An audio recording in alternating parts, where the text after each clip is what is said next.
l'inquiétude principale, c'est qu'il n'y a pas assez d'inquiétude, a déclaré le PDG de JP Morgan Asset Management, Marie-Hélène Erdoes à Davos. Bonjour Philippe Béchade. Bonjour. Vous êtes rédacteur en chef de la Bourse au quotidien. Tout simplement, y a-t-il un réel risque d'emballement sur les marchés ? Pas de risque, on est en plein emballement. Il suffit de voir la plus longue série haussière depuis 1959 sur le Dow Jones. C'était le mois de janvier, ça aurait pu être n'importe quel autre mois. Il y a eu 14 records en 19 séances. Bon, c'est quelque chose de jamais vu.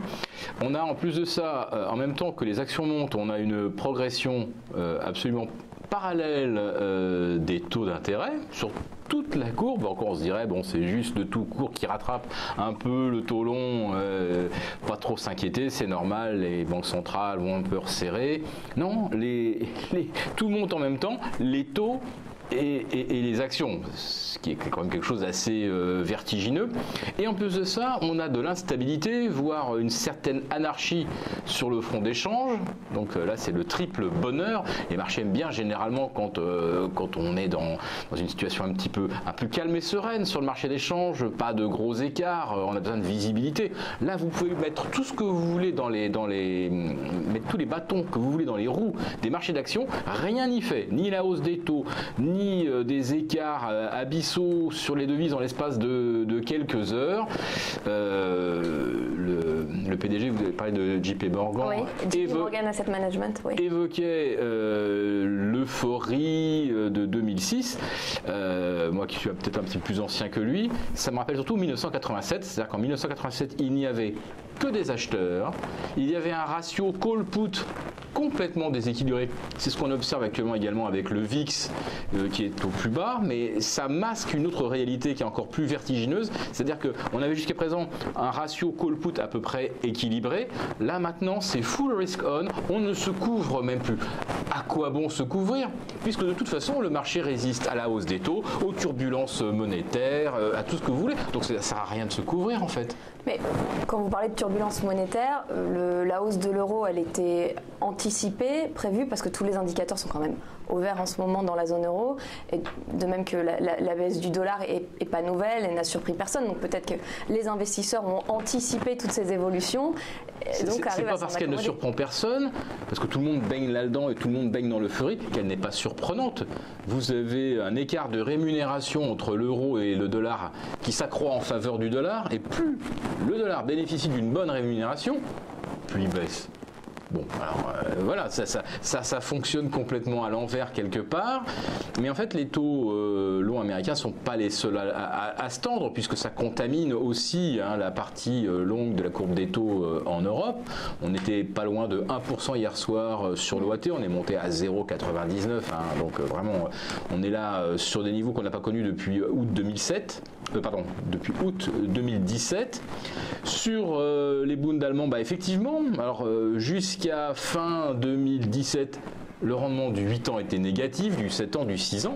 Et puis, on a vu le 7 ans repasser positif, puis le 6 ans repasser positif, et puis il manquait encore 0,13 hier, boum. Et c'est le 5 ans qui, à son tour, redevient positif sur le Bund. Donc, on voit bien qu'il se passe quelque chose.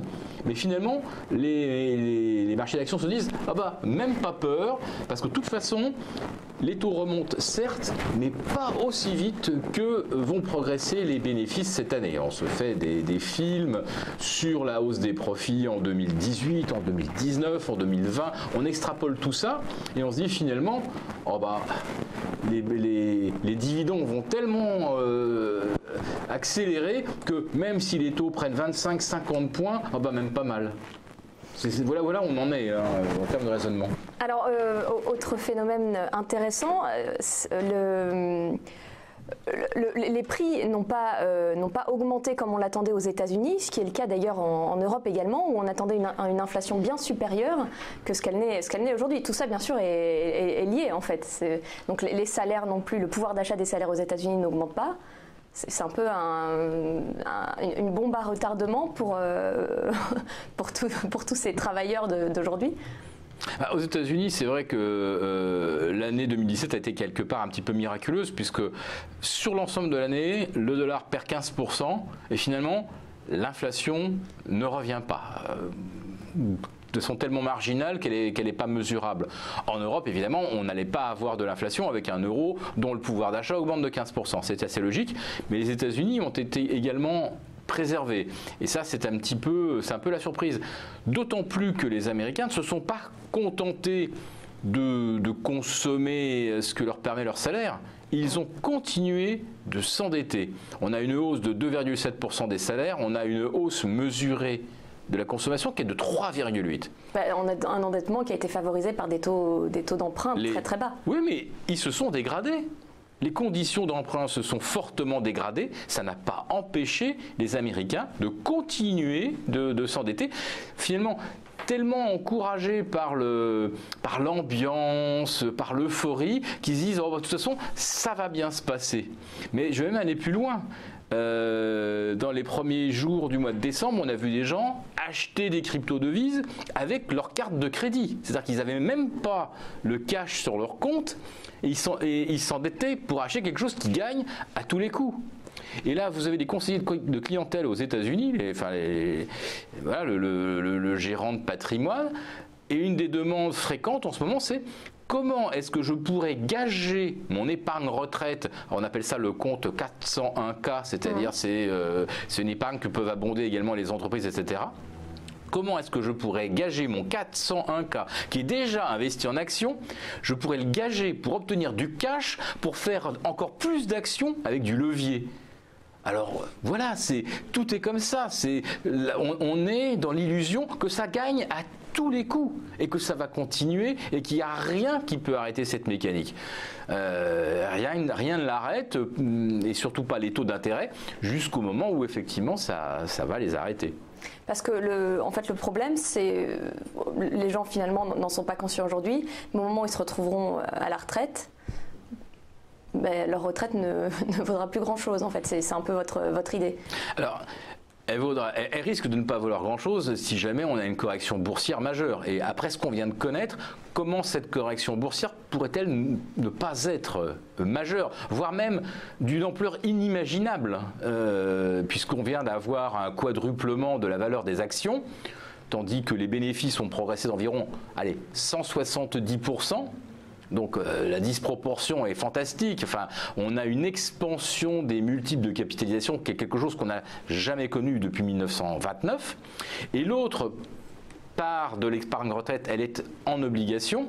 Et là aussi, le prix des obligations a tellement progressé et on les paye tellement cher pour avoir tellement peu de rendement qu'en fait, quand on achète des emprunts qui restaient négatifs jusqu'à 7 ou 8 ans en Allemagne, ça veut dire que votre épargne ne produit pas d'intérêt et que votre épargne n'augmente pas au fil du temps. Si elle ne se dévalue pas, vous avez même de la chance en Allemagne. Ce qui veut dire qu'en fait, vous achetez très très cher des obligations qui demain pourraient se mettre à chuter. C'est-à-dire que vous avez acheté très très cher un pouvoir d'achat futur qui sera peut-être proche de zéro. C'est ça la chose, c'est qu'on dit qu'au quotidien, il n'y a pas d'inflation. Non, il n'y a pas d'inflation au quotidien, il y a de l'inflation dans l'épargne à constituer pour avoir un futur pouvoir d'achat. Qui, elle, est exponentielle. Et ce futur pouvoir d'achat, s'il est inversement proportionnel à la hausse des actifs, je peux vous dire qu'au jour de la retraite, mais les gens, ils auront potentiellement pas grand-chose. Mécaniquement parce que les obligations ne rapportent rien et sur les actions parce que le risque est tellement grand aujourd'hui qu'il y a une correction que si vous avez mis tout votre 401K et qu'en plus ça vous l'avez gagé pour acheter encore plus d'actions, vous risquez carrément de passer en négatif.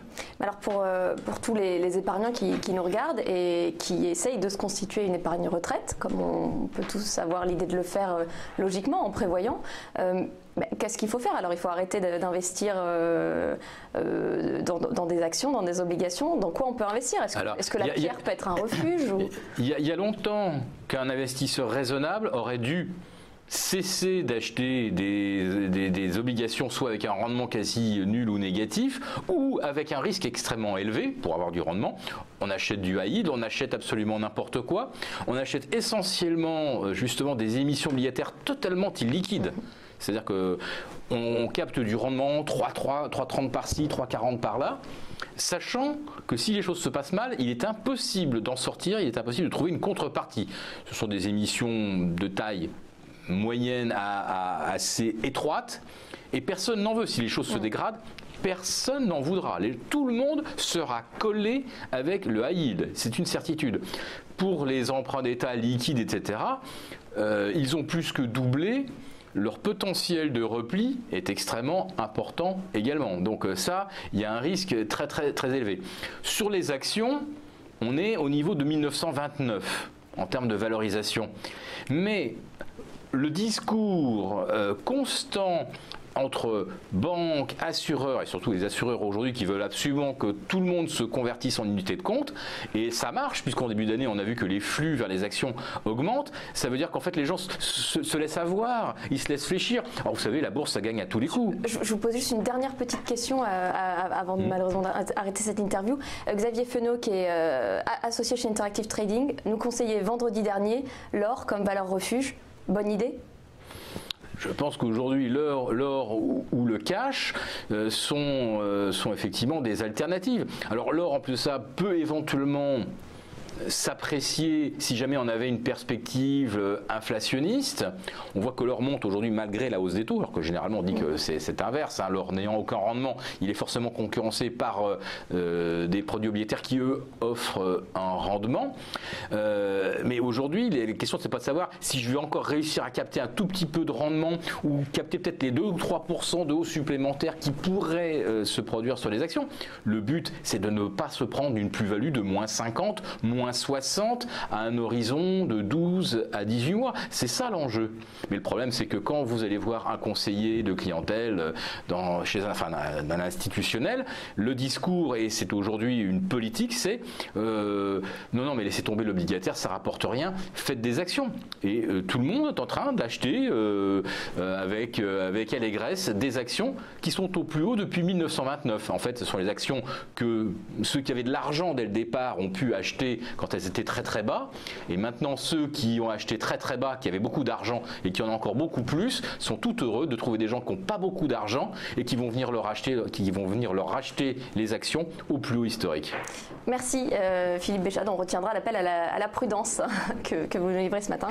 Je rappelle que vous êtes rédacteur en chef de La Bourse au quotidien.